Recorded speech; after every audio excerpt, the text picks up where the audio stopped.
Bonsoir DP. Bonjour. Voilà, la question des réformes institutionnelles et constitutionnelles au Togo. Voilà encore une fois une commission qui se crée pour débattre sur les questions des réformes. Avec la tête de ces personnes qui se trouvent dans cette commission, est-ce que vous pensez qu'il y a un lendemain meilleur pour ces réformes au Togo? Bon, mais ça, on ne peut pas le savoir parce que la tête de ceux qui sont à la tête de la commission ne peut pas automatiquement tout dire sur, ou bien dire quelque chose sur le succès ou bien sur l'échec des travaux de cette commission. Ça, c'est clair. Mais ce qu'il faut constater, peut-être, c'est que ces gens-là ne sont pas des inconnus. Il y a un ancien Premier ministre dedans, on connaît sa coloration politique, on connaît ses limites.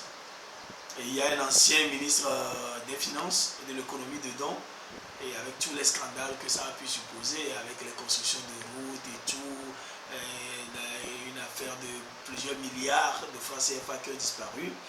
L'ancien Premier ministre aussi, il y a cette histoire de la canne dont il n'a jamais fait les comptes, pour plus de 2 milliards en fait. Et il y a eu apparemment, selon toute vraisemblance, beaucoup de détournements là-bas.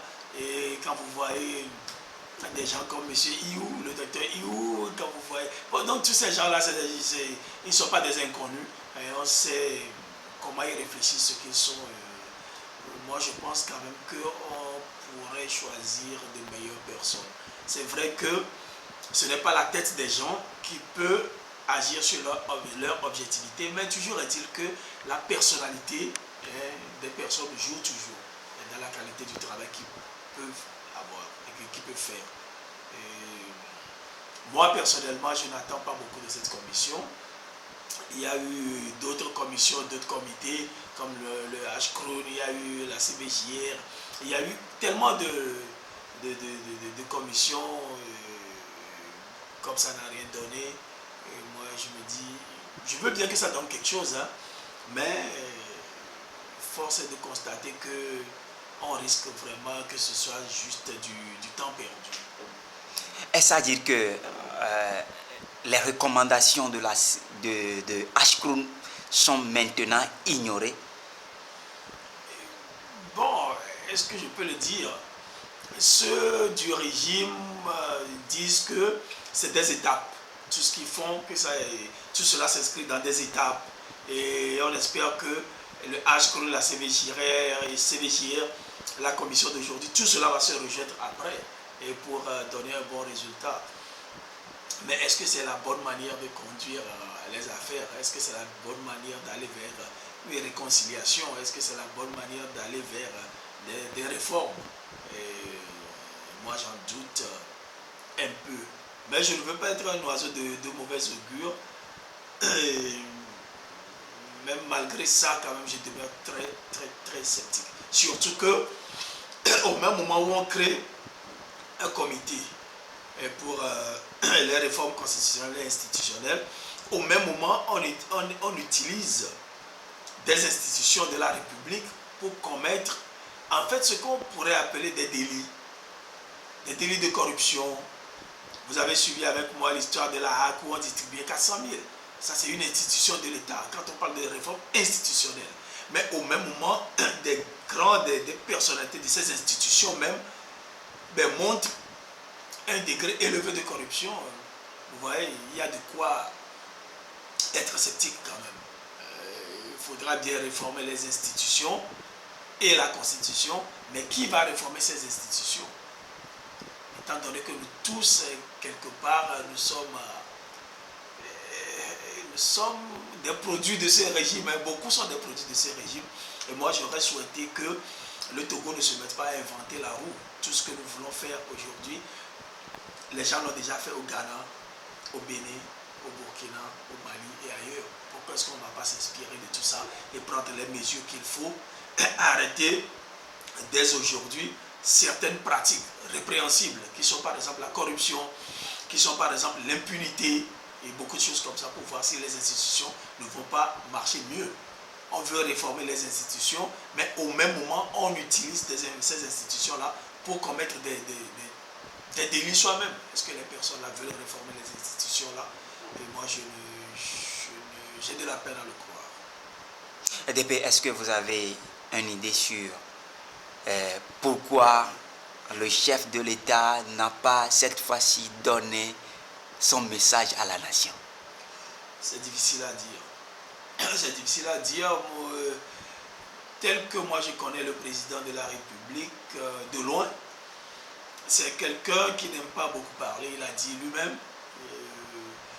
je ne sais pas pourquoi. Il ne l'a pas fait parce qu'il a la possibilité de ne pas le faire.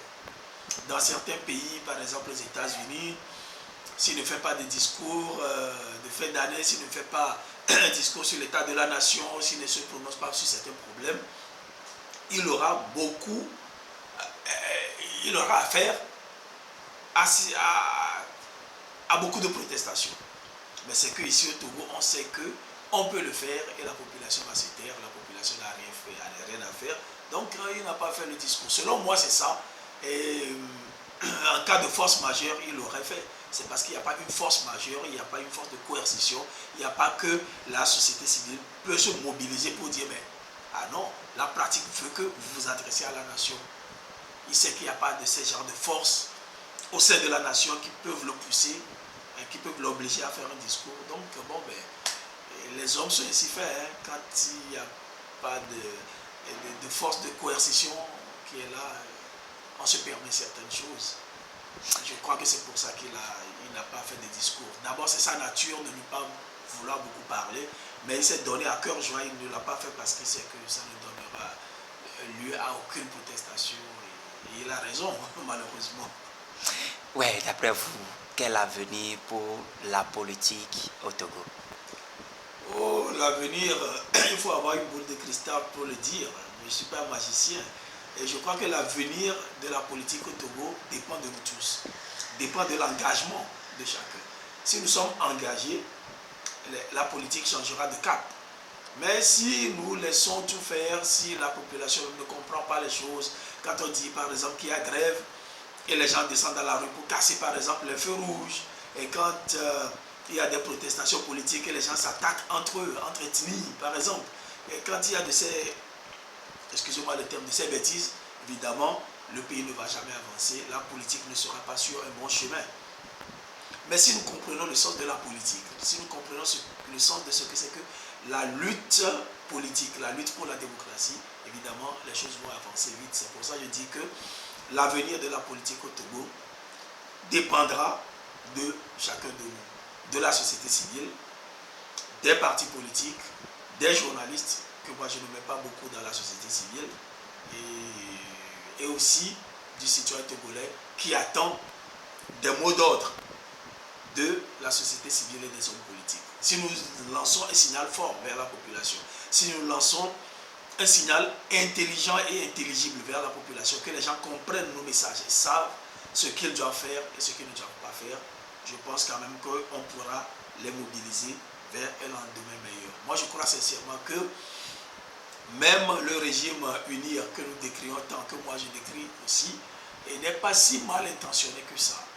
Si on met ce régime-là dans les conditions qu'il faut, moi je pense sincèrement que beaucoup pourront faire du bon travail. C'est très possible.